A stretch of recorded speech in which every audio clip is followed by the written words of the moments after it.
up, you little bass donkeys? Today we're going to be talking about how to rig up a drop shot.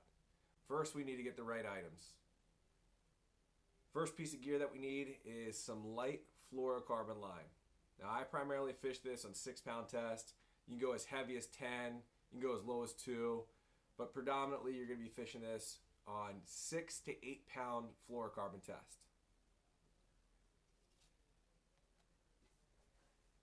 Next, we need some light wire drop shot hooks. I use the Gamakatsu drop shot size 1 hook. There are plenty of other companies that make a really great drop shot hook. Mustad and Trocar just named 2. But for me, my favorite's the Gamakatsu hook. Next, we need the drop shot bait. My favorite drop shot bait to throw is a RoboWorm 4.5-inch straight tail worm. And my second favorite is their Robo Finesse. I think it's like the Sexy Shad. Both are just phenomenal drop shot baits. And then the last thing that we need is a drop shot sinker. And this is a little bit different than most little sinkers that you can buy at the store. This one's specific for drop shotting, and I'll talk about how this is different and why it's useful when you're setting up the drop shot.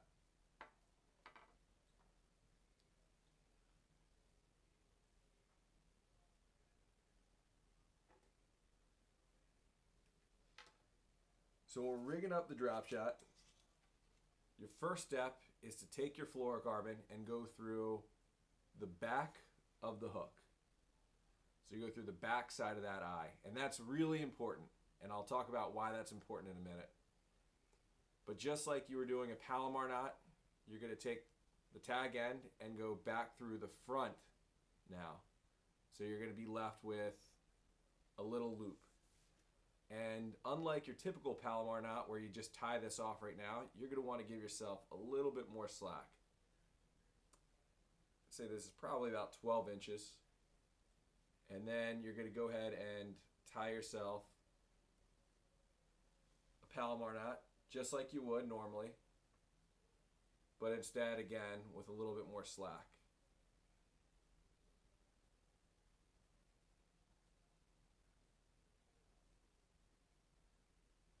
And then before you cinch this down, you want to make sure that you wet that line. And the reason is you're using light fluorocarbon, and if you don't wet it, it actually can burn up and it'll have much less breakage strength. So it'll break a lot easier. All right, so now we see we have this hook point. And what's really important to note is that that hook point is standing straight up, and that's what you want. If you get done tying this knot and the hook is facing down, that means you've done it wrong. You probably started by going through the front eye of the hook, and you want to retie. So you want it standing straight up like that. And then now we have this tag end. So right now it's about probably 2.5 feet. And this tag end is what we're going to use for the actual drop shot itself. And depending on how much distance we want between the bottom of whatever we're fishing and our bait, that's going to dictate where we set our drop shot. So for today's sake, let's just say 12 inches. We want our bait swimming about 12 inches above the floor. Aaron Martin says he's gone as high as I think 6 feet and as low as about 4 inches. So it really depends on the body of water that you're fishing.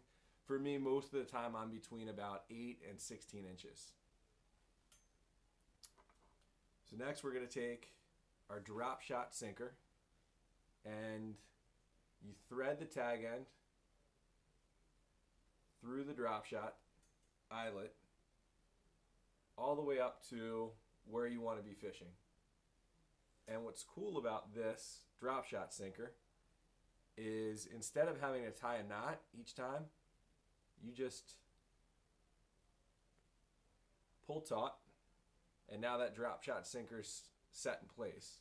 And if you want to change the distance between the bottom and your hook, all you have to do is pull it off and then slide it up or down. You don't have to retie every time. So that's pretty neat. So now we have it sitting here. We'll go ahead and cut the tag end off. And now we just have to rig up the drop shot. So for me, when I'm hooking this straight tail roboworm or this sexy shad, my favorite way to rig it is right through the nose. So you go right underneath on the flat side, and you barely have that hook point coming out. And I just think that gives it such great action in the water. So this is what you're going to be looking for. This is the actual drop shot setup. You have the bait, and then a leader, and then you have your sinker. So there it is. In the future, I'll probably come out with a video on how to fish the drop shot, probably early in the spring, because this is a killer pre and spawn bait, or pre-spawn and spawning bait. I mean, it just drives the bass wild, especially when they're finicky with water temps changing. So if you have any questions, go ahead and leave a comment at the bottom, and I'll try to get to you. And I hope this helps you guys catch some more fish this spring. Good luck, guys.